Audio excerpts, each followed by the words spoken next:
What's up YouTube, this is Collect Pokemon and welcome back to another video. In today's video, I'm going to talk about pump and dump. And yes, I've saw many videos talking about, people pumping and dumping Temporeal Forest, Gastly and stuff. So, I will definitely jump in and, give my comment and my take on these pump and dump.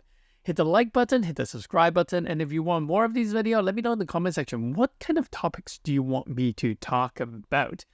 Well, there's only two reasons for people to pump and dump. The first reason is they don't actually understand the Pokemon card market. The second reason is they haven't actually graduated from high school. I can understand that a lot of people might not have understood the Pokemon card market as much as, people like me or some other people have been. And even us, we make a lot of mistakes during our, buy and sell and stuff. So, like I said, I'm going to educate some of you guys. Doesn't matter if you're a pump and dump person or you're actually a buyer, FOMOing about some of these cards. And I'm going to share some experience and I'm going to tell you why that is not necessary. But for those who doesn't graduate from high school and are thinking about pumping and dumping, I'm also going to teach you something. I'm going to teach you how to do math. And so let's get to it. So let's talk about my failure first. Here is my eBay purchase back in 2021. I was FOMOing. I was really wanting this Pikachu as my collection. And, being Pikachu, I think that Pikachu, I could objectively say it is more popular than Gastly. And I could objectively say that the first print of Vivid Voltage Booster Box, it was very, very difficult to pull the Pikachu V. Much harder than the Gastly.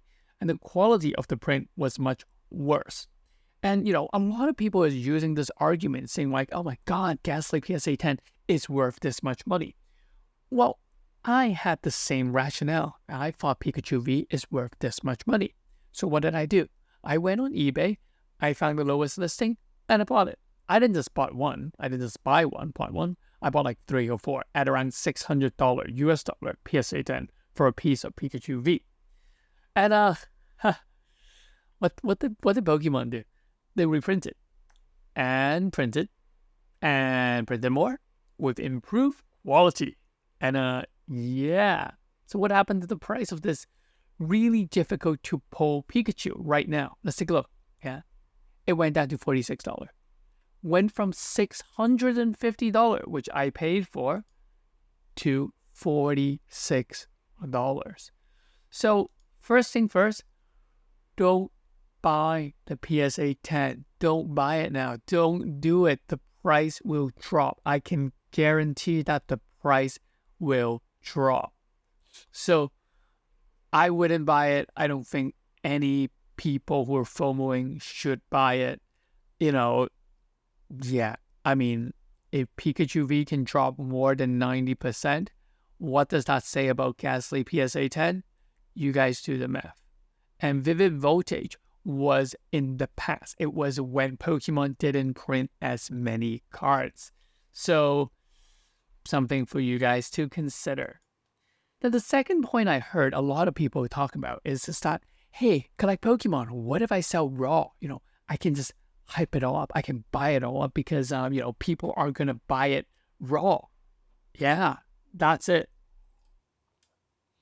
Happens that in 2016, I was someone that likes to buy the same copy of the card many, many times. Remember this card, XY Evolutions Charizard? Well, I bought 60 of them at $4.99 each. Yes, I still have almost all 60 of them. Some of them are graded. Most of them are graded as PSA 9. Out of these 60, I think I've only got like 1 or 2 PSA 10. Yes, it was very difficult to grade. It remains very difficult to grade. But buying it at raw doesn't change the reality, doesn't change the fact that even if you grade it at the PSA 9, it's still selling for only $80, $60, $73. And remember, this is a 2016 card. And we're talking about 8 years ago. Oh my God, I feel old.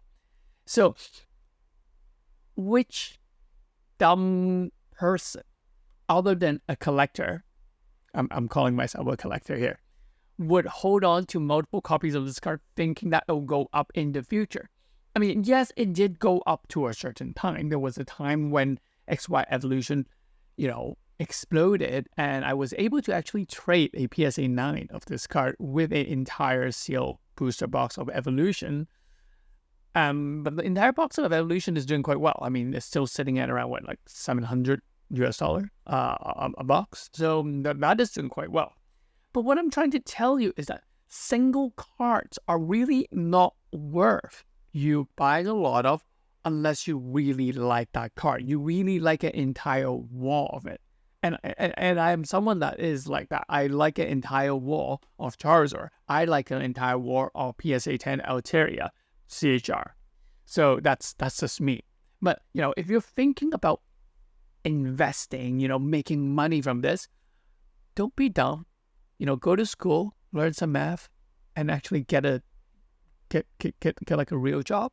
So, yeah. I mean, Pokemon cards, it's not the stock market. It's not trader. You're not a Pokemon card trader. You can't really flip card in large quantity that easily.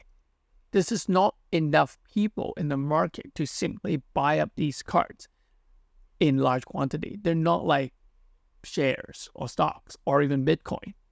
So yeah. Now the next part of this video is me teaching you guys how to do math. Let's do some math. Now, I was under the impression that card X, Code Ghastly, was selling for $12.50. People were pumping it, doubling it. Oh my God, I'm going to double that card. Okay, you double it, $25. Congratulations. Let's take away 10% of the seller's fee, maybe shipping, $2.99. Yeah, and you gain a total revenue of 19.51. That is minusing all the costs. Now, minusing the original cost of the card, you actually profit. I know I used the wrong word. It shouldn't be revenue. Revenue should be just 25, but yeah, ignore that part. Profit is just $7. Let's say you bought 1,000 copy. Reasonable, right? Buying 1,000 copy? Yeah. I mean, I buy like hundreds of copies of the same cards all the time. If you guys have, colleagues, the cabal, or a lot of people buying it, yeah, 1,000 copy is easy. You bought 1,000 copy.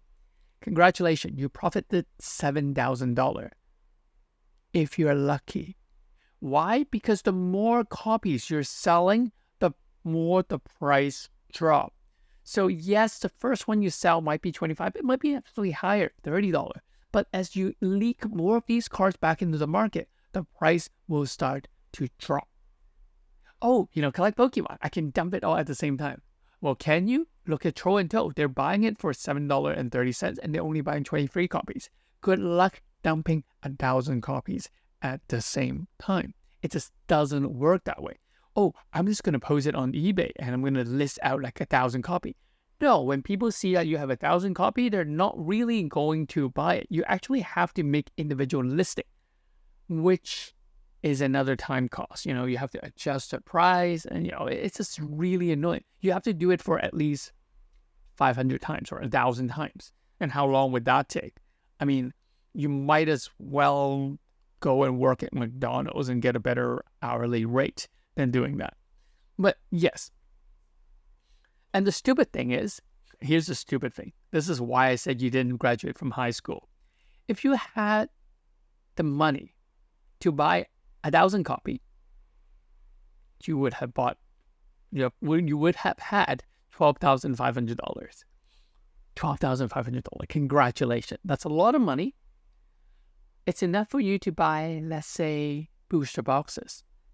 Let's just talk about a mediocre booster box like Fusion Strike. You could buy, on release, you could buy 100 boxes of it. And let's just say you can buy 125 boxes of it. Or, you order from the distributors. You can actually get it for cheaper, maybe 20 cases at around $600 a case. And this is not just Fusion Strike. This is any set. I mean, technically, you can go buy Temporal Force right now at that price. And then let's just say that you're selling it The current market price for Fusion Strike is $230, $250. Yeah. The entire case is around $1,600. And what would happen if you list it for $200? If you list the case as $1,500? I'm pretty sure it will sell out very, very quickly, and people will gobble it up. And minusing the fees and the shipping cost, you might profit $70 from a box. Multiply that by 125. Yeah, that's pretty good deal. So you make $8,750 overall.